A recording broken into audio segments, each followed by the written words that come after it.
Greetings, guardsmen and yeomen. Today we're getting out of the mud and blood of the trenches to enter the hot sands of the Mojave, as we take a look at some of the armies of the Fallout series.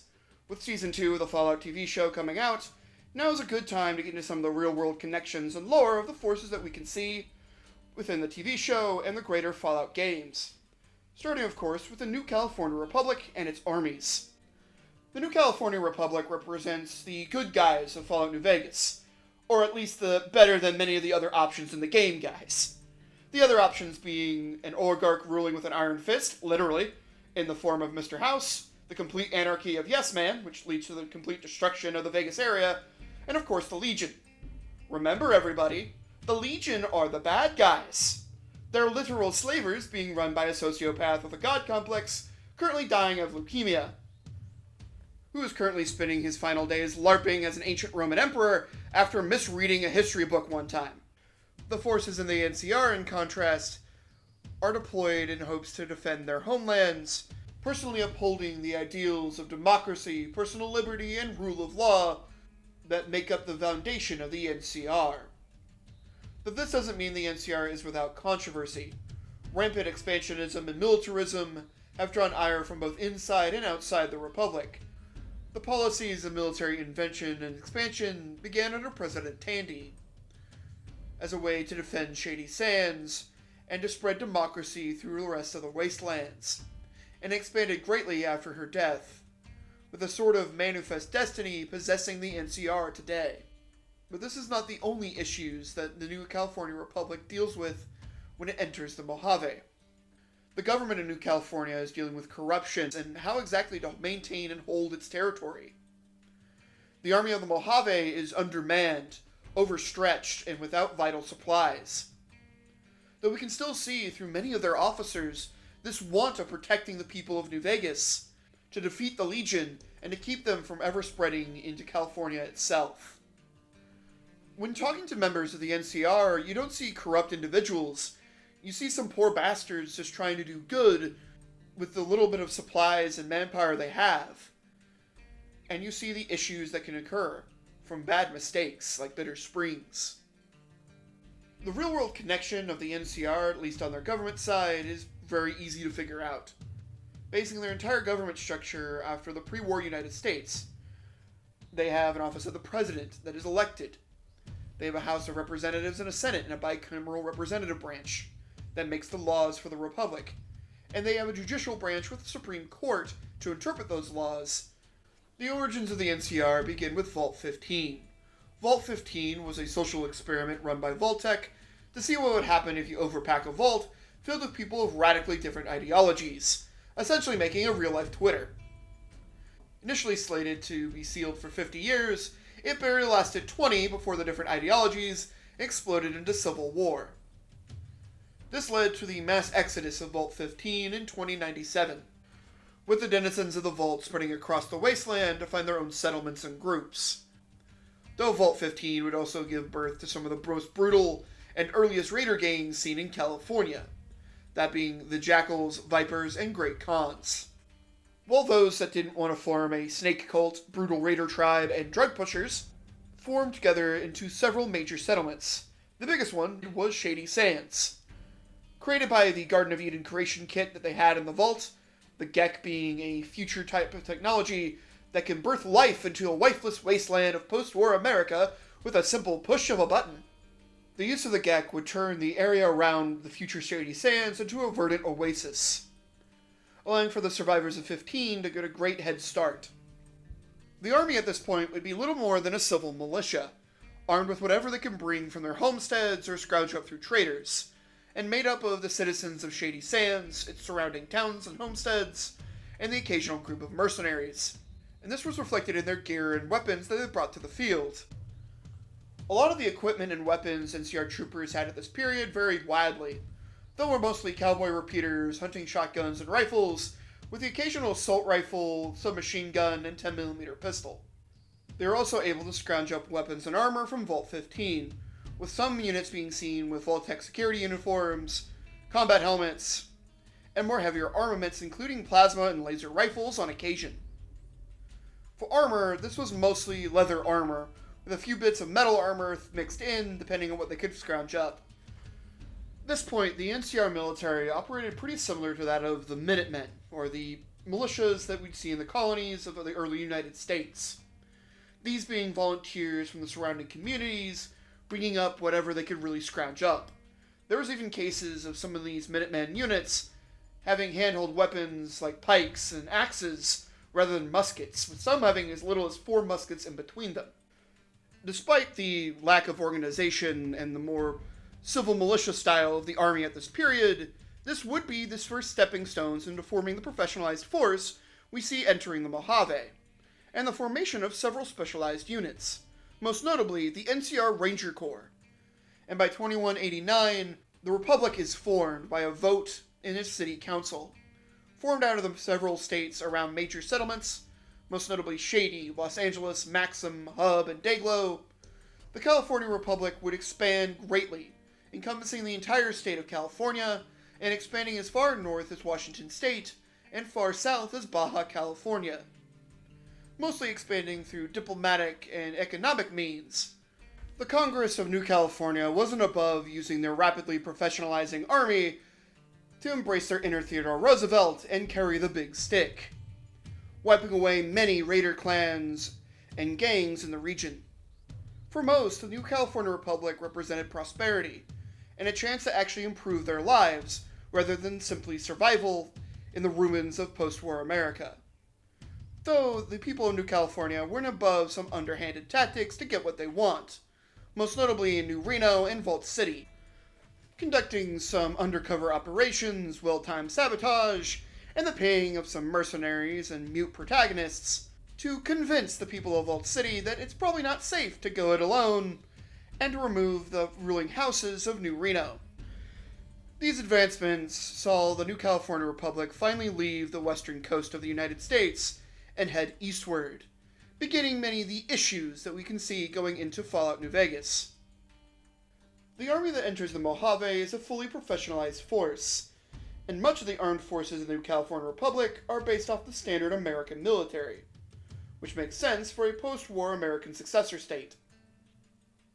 So let us kind of get into that command structure and the overall size of the NCR Army, as it is quite surprising for what you could expect in post-war America.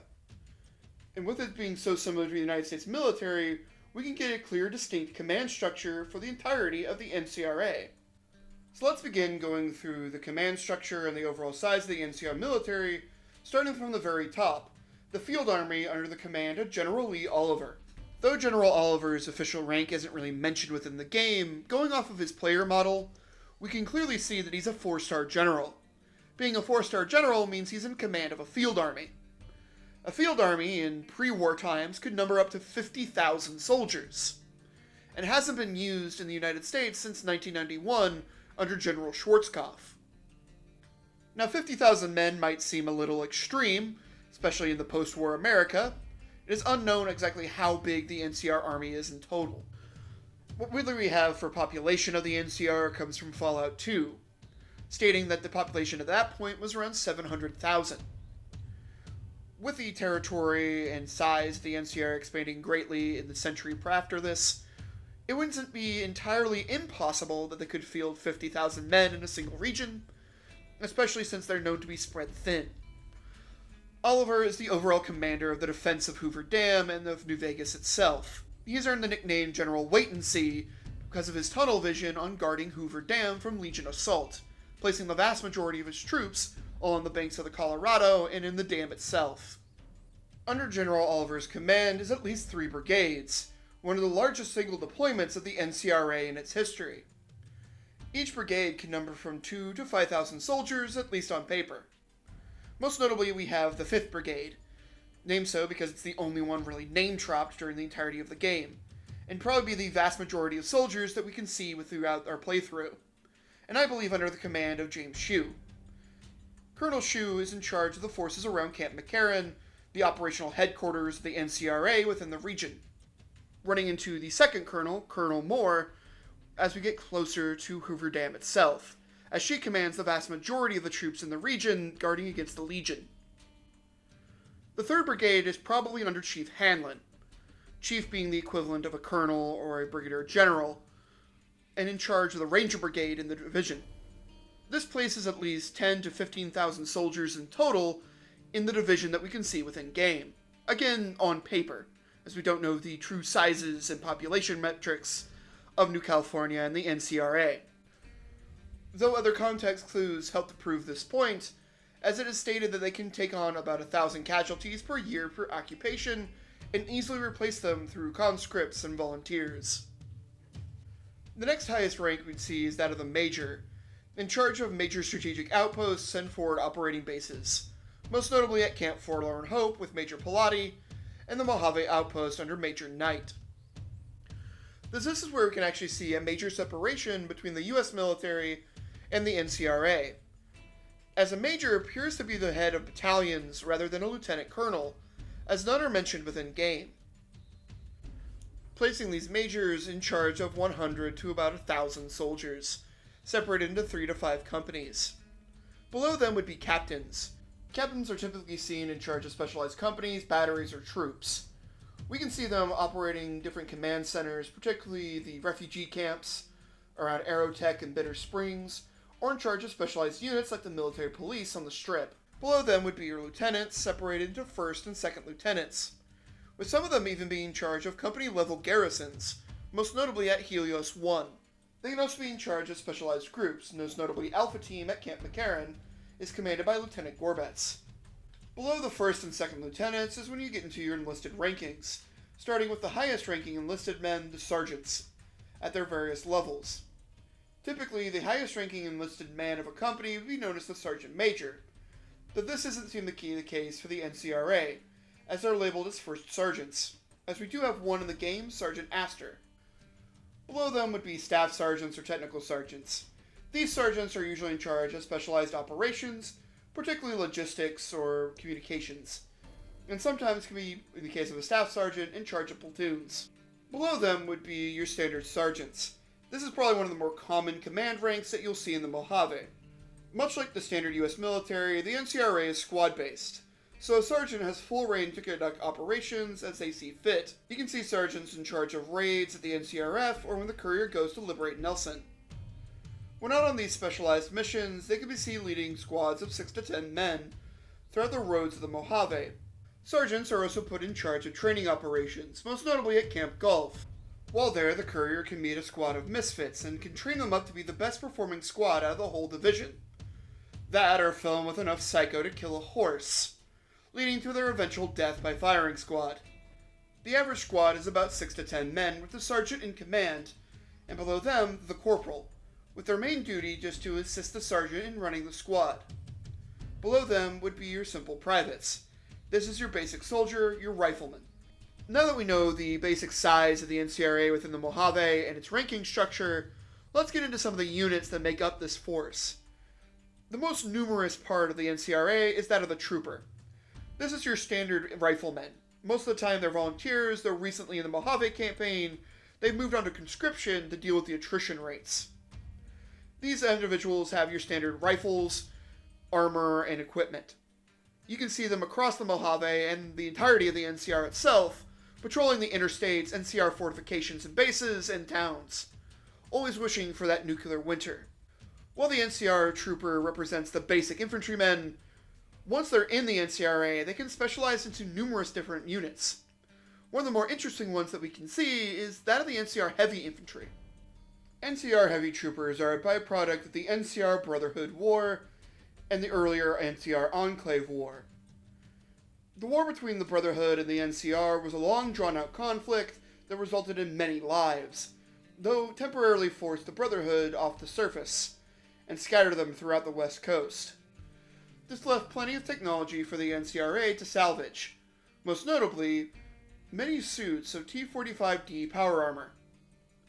This power armor required specialized training for the wearer to wield it, training that the NCR could not achieve, with much of the trainers either dead or fled across California. But this does not stop the NCRA, with their technicians removing much of the power cells and the servos, allowing the standard trooper to wear it. This greatly increased the armor protection of the trooper, though heavily reduced their movement, as it was extremely heavy, especially when it was unpowered. The heavy infantry carries some of the most advanced weapons the NCR can bring to the field, and some of the most highly trained troopers within their ranks. Only matched in skill by veteran rangers, there's even a rivalry between the two units. The closest real comparison we have to the heavy infantry are that of the experimental armor sets put and developed by the US military in World War I.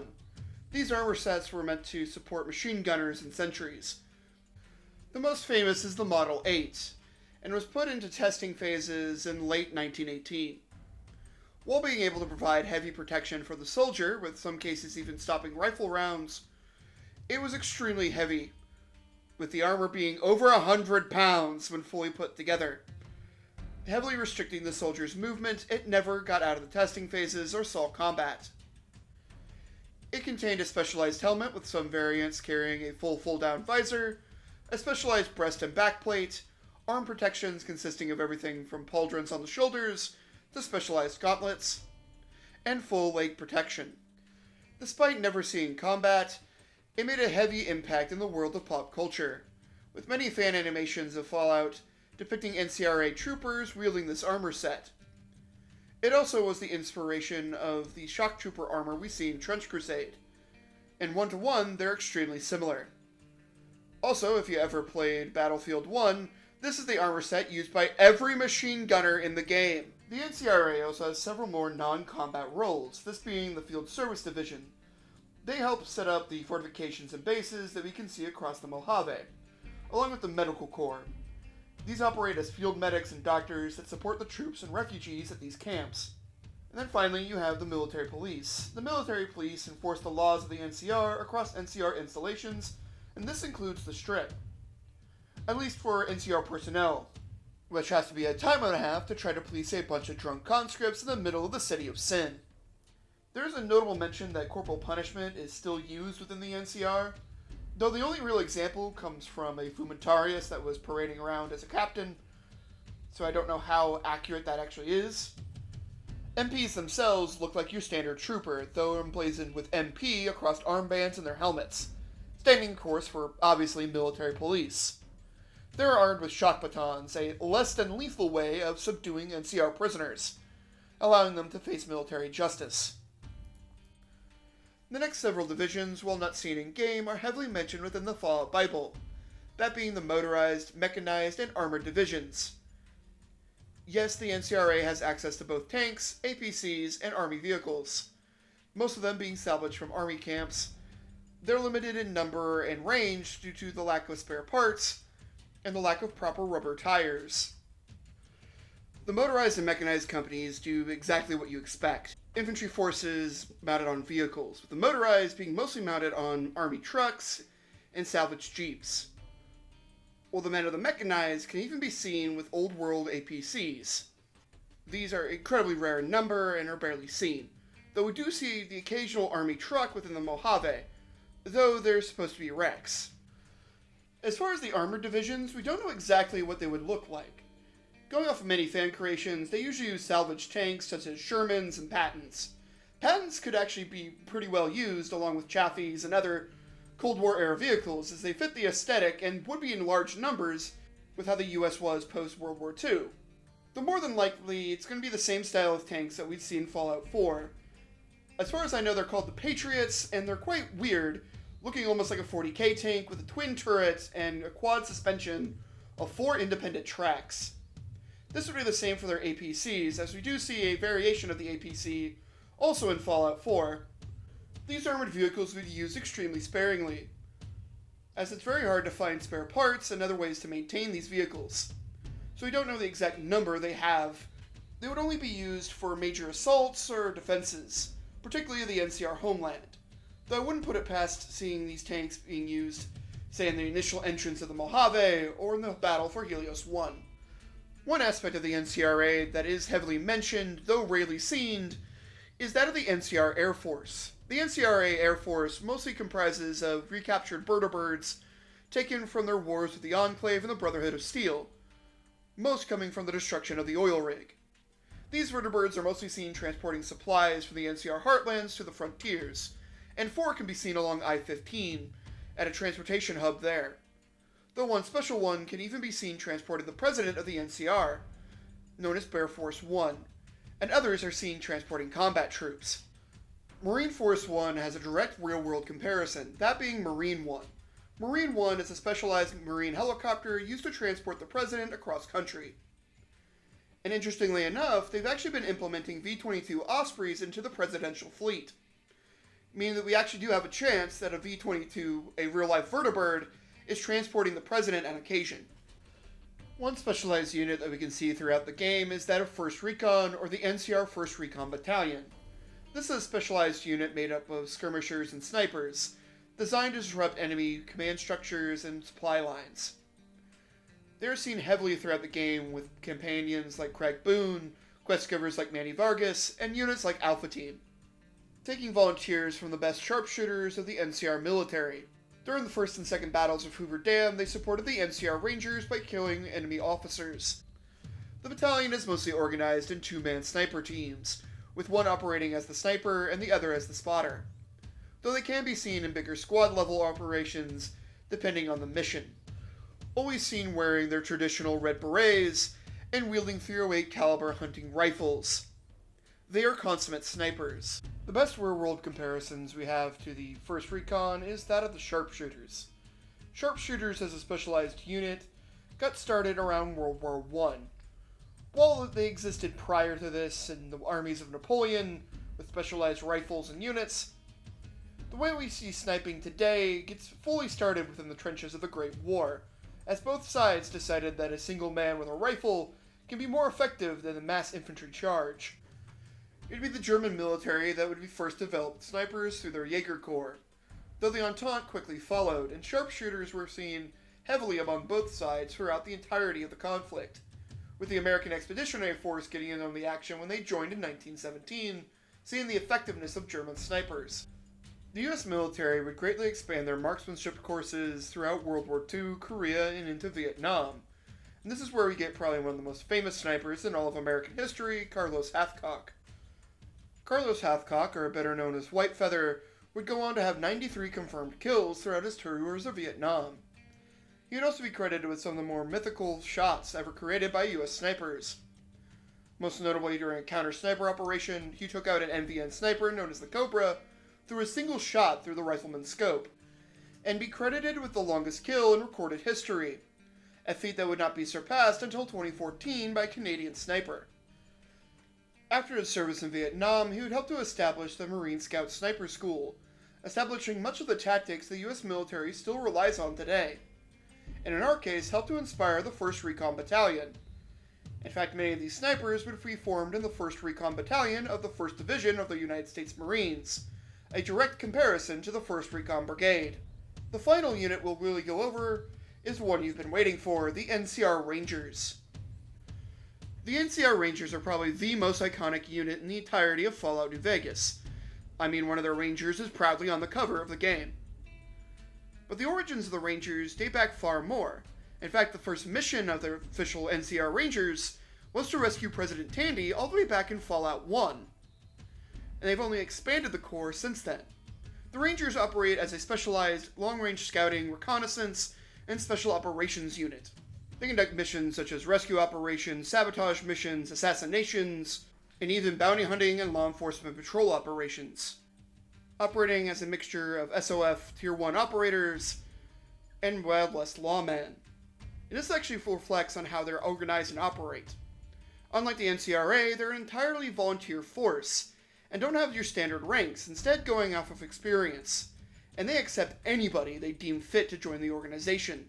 From soldiers from the standard army to ghouls and even super mutants have found their way into the ranks of the NCR Ranger Corps. The only piece of traditional NCRA organization is the more command level, as we can see that they still operate in battalions, with the 4th Battalion being the ones in the region under the command of Chief Hanlon. Though Hanlon earned his position simply through experience, and this goes the same for anybody in any form of command with the Rangers. Within the Rangers, there's no traditional military rank. It simply goes Ranger to Veteran Ranger, and Chief being an honorific for the commanding Ranger in the area.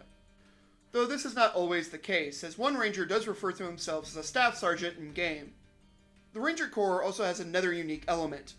They're actually a combined force of two separate organizations.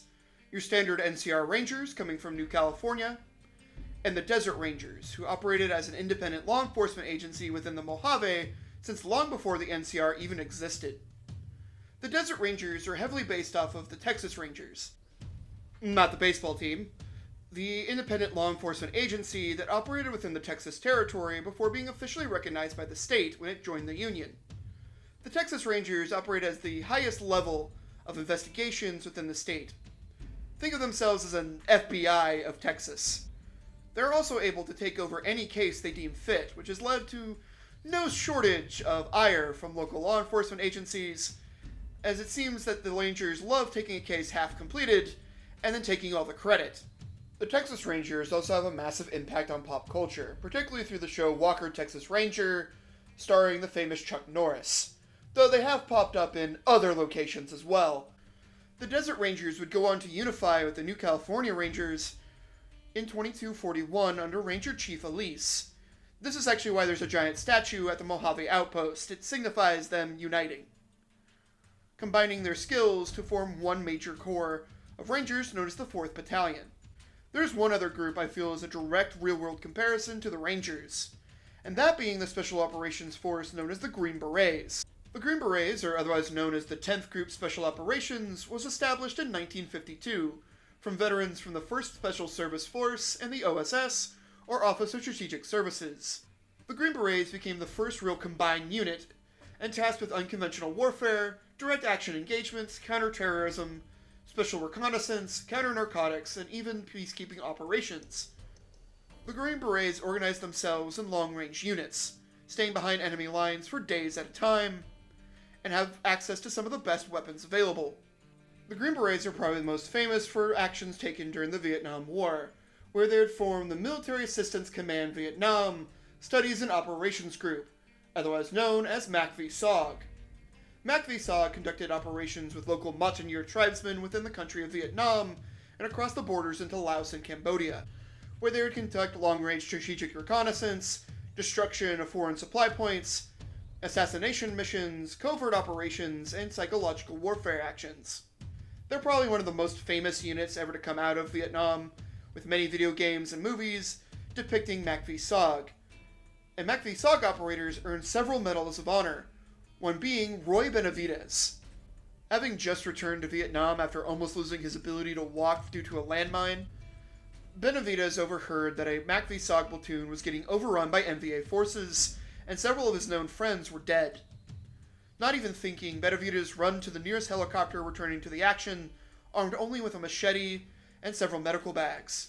Upon arrival, Benavides jumped nearly 40 feet out of the helicopter and ran to the trapped men. Stealing an enemy AK-47, he was said to have killed multiple enemy combatants from the NVA battalion. Taking over 37 shrapnel, stab, and gunshot wounds, Benavides was able to pull 8 men to safety. Making sure these soldiers got onto the helicopter, he ran out and destroyed any intelligence to prevent the NVA from getting the hands on him. Only after these actions were taken and everyone was safe, did he allow himself to be placed on the helicopter. Benavides was thought to be dead, though miraculously survived his wounds, and by 1981, he was able to personally receive his Medal of Honor. And Benavides was not alone. Multiple other MACV-SOG Green Berets performed daring acts of bravery, in small teams of only 10 to 20 men versus entire divisions of NVA troops. There were even cases where these MACV units suffered over 100% casualties, with the survivors simply bandaging their wounds, rejoining the fight, and getting wounded again. These soldiers showed extreme bravery, both the MACV-SOG Green Berets and their Montagnard tribesmen allies. And these are actions that the Green Berets have continued on till the modern day, performing the same operations far behind enemy lines.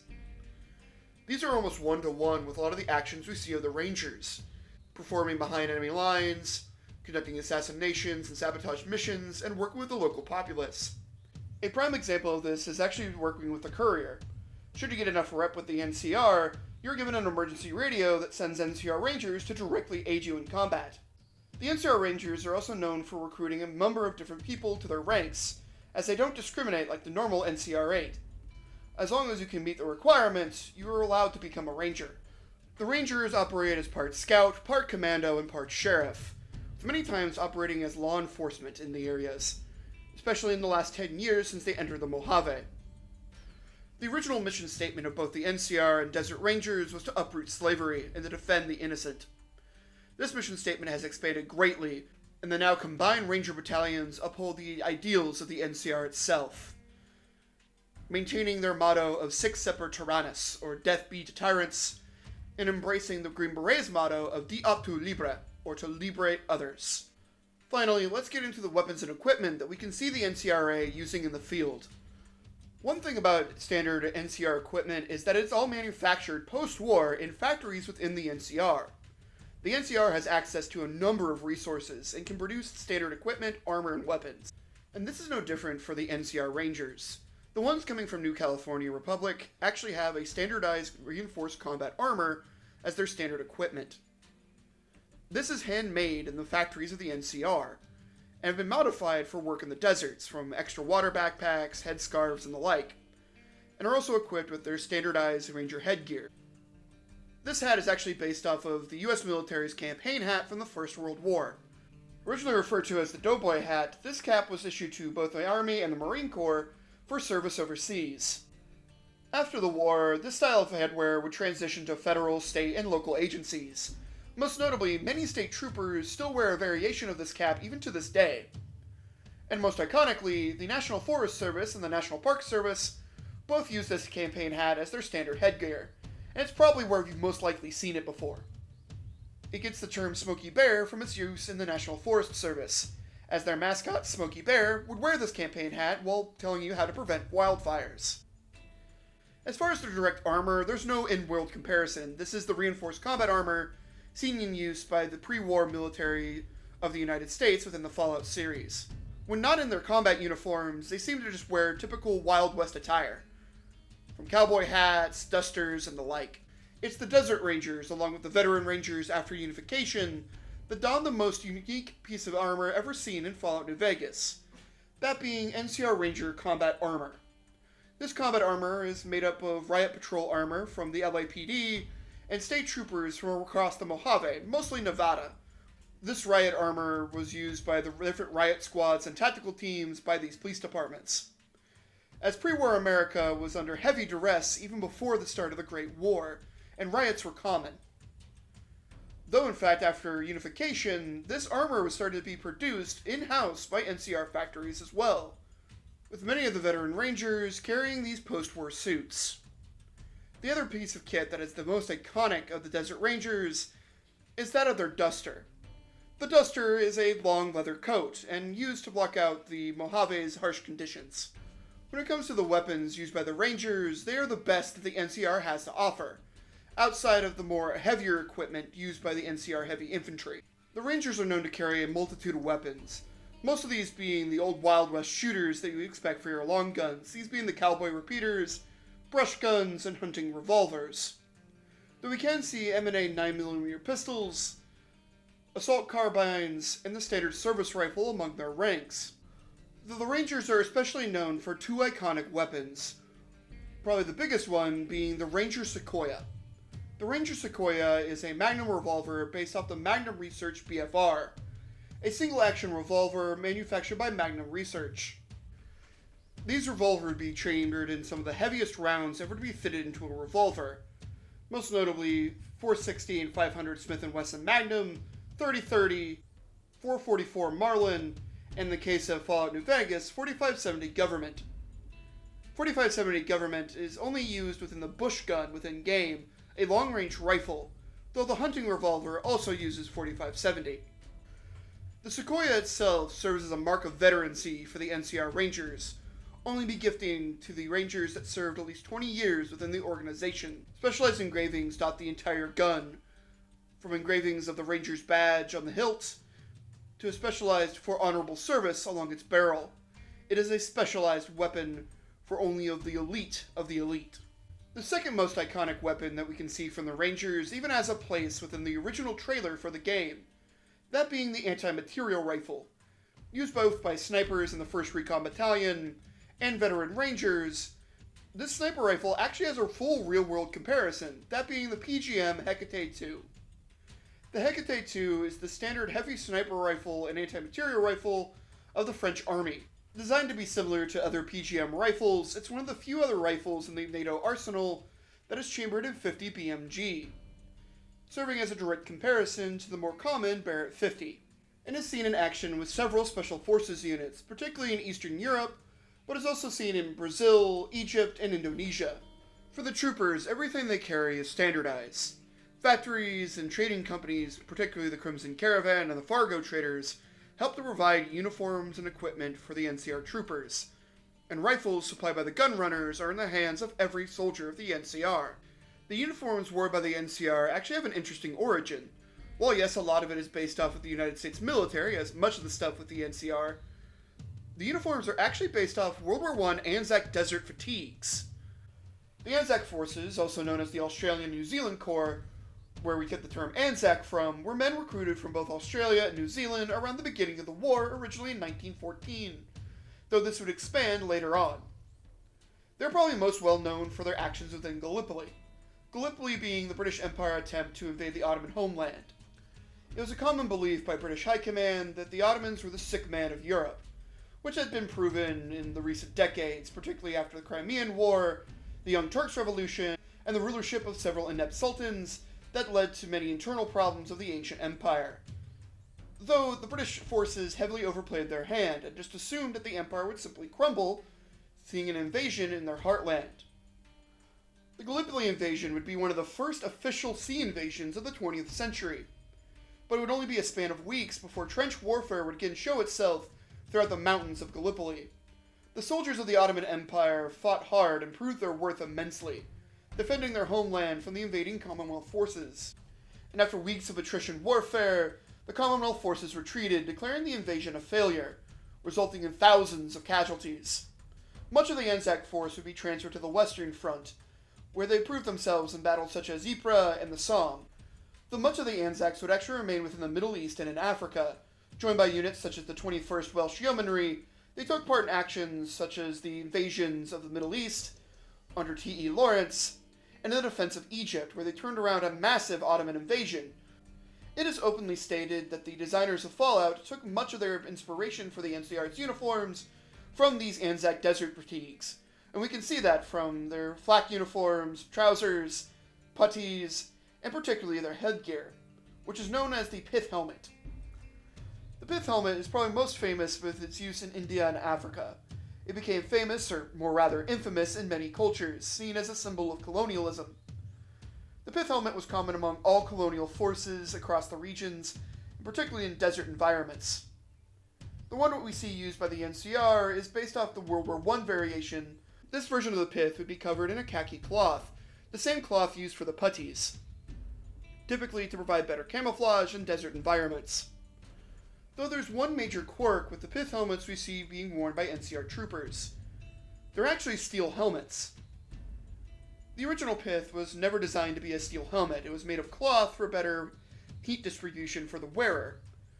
The NCR's helmet is a mixture of the Brody and Doughboy helmets, providing at least some shrapnel and firearms protection for the wearers, and also come equipped with a set of goggles to keep the dust out of the soldiers' eyes. This is part of their standard equipment along with their body armor. A flak vest and shoulder guards that are also hand-produced within the NCR, and several variations of webbing, from rifle bandoliers across the chest to simple belt webbing. Though, unfortunately, this standardized armor does not reach every unit in the Mojave, and we can see several troopers wielding old-world combat helmets and not even wearing armor at all. This mostly comes down to the supply issues currently affecting the Army. This standardization continues on into the weapons we see being wielded by troopers in the field. Though due to the lack of supplies, we can see many troopers wielding everything from lever-action rifles and cowboy repeaters to hunting shotguns and even varmint rifles on occasion. Probably the most famous of these rifles is that of the service rifle. The service rifle was a pre-war rifle used by everybody from the Marines to National Guardsmen, and it became standard issue for the NCRA, and post-war are handmade by the gun runners and supplied to the Army, and operates as a semi-automatic rifle capable of firing 20 rounds of 5.56 per each magazine. Its real-world comparison is a mashup of both the AR-10 and AR-15. You can find service rifles on pretty much every member of the NCR, from its officers down to its lowly grunts. The gun runners also provide logistical support for these rifles, repairing and replacing needed parts. For the most part, they simply tear down an old rifle to rebuild a new one. Other standard weapons we can see among the NCR troopers are hunting rifles based off 308 Springfields, and two variations of the shotgun, particularly the riot shotgun and the combat shotgun. While no real-world comparison, they look very similar to that of the Remington 1897. There are other weapons that are also commonly seen among other units, particularly the NCR heavy troopers. Their standard issue weapon is that of the combat shotgun, though they're also seen with LMGs. These LMGs are near one-to-one to the M249 SAW or the M60 and are belt-fed machine guns. The heavy troopers also can carry some of the largest weapons carried by the infantry in the NCRA. We see them with miniguns, super sledges, and even heavy incinerators, most of these being holdovers from the Brotherhood of Steel. And this is the overall state of the NCRA and its weapons and real-world connections by the time of Fallout New Vegas. But there is one major caveat: the TV show. The lore of the TV show does not give a definitive answer what happens to Fallout New Vegas and its epilogue, though in the years after, Shady Sands is nuked, and the NCR is for the most part scattered. Though Todd Howard has come out to state the NCR is not destroyed and are still cohesive, just battered and bruised, as the only place that was nuked was Shady Sands and its capital region. Though they have made several major revisions. For one, Shady Sands isn't in its normal location. Since Fallout 1, it's located near Bakersfield in the deserts, around the Sierra Nevada mountains, and even enclosing in Death Valley. While in the show, it's in the heart of downtown LA, which is known as the Boneyard. In fact, it's even stated to be in Hollywood, near Vault 33, 31, and 32. This is wildly different, as they're supposed to be close to Vault 15 and 12, not the 30s. Another major change is the uniforms and equipment seen by the NCR survivors in the first season. While some leeway can be given as they're survivors, not standardized troopers, the vast majority of these guys are not wearing anything close to standard NCR equipment, or equipment they would have had at this time. Many of them are wearing random bits of metal, combat helmets that actually are from the Fallout series, while others are modern-day combat helms that have never been within Fallout's lore. Particularly one guy on a double 50 has a modern-day combat helmet and mouth guard that is nowhere close to anything we've seen in Fallout. Randomized sports equipment, particularly baseball shin guards, and even paintball masks. And probably the most egregious bit of armor, we can see multiple extras seeing what appears to be the Starship Trooper's chest plate. This chest plate is common to many sci-fi movies because it's easy to produce. It's foam armor and used mostly from Starship Troopers, though it has been seen with Serenity, and now apparently the NCR and Fallout. Though thankfully, with some of the leaks from Season 2, we're able to see NCR Troopers wearing their standard equipment again. Hopefully this isn't just a flashback, and this is some of the modern troopers wearing their produced armor. And with that, we've reached the end of our discussion into the NCRA. They're probably one of my favorite factions when it comes to Fallout as a whole, and I love getting into their organization, history, and a lot of their real-world connections. I've always been a sucker for these types of armies, and this is going to be the first in a series of getting into Fallout. I'm sticking with Trench Crusade as well, along with 40k and other sci-fi universes. I'm trying to vary the content. And my goal for next year is to definitely try to do at least one video a month, and varying the content from just Trench Crusade to these other sci-fi factions, I believe will help with that. So, as an ending point, I hope you enjoyed this video and look forward to more content. Please like and subscribe if you did, and maybe leave a comment if you made it this far. I hope you guys have a great night, day, or whatever it is. I gotta get back to the archives. Have a good one.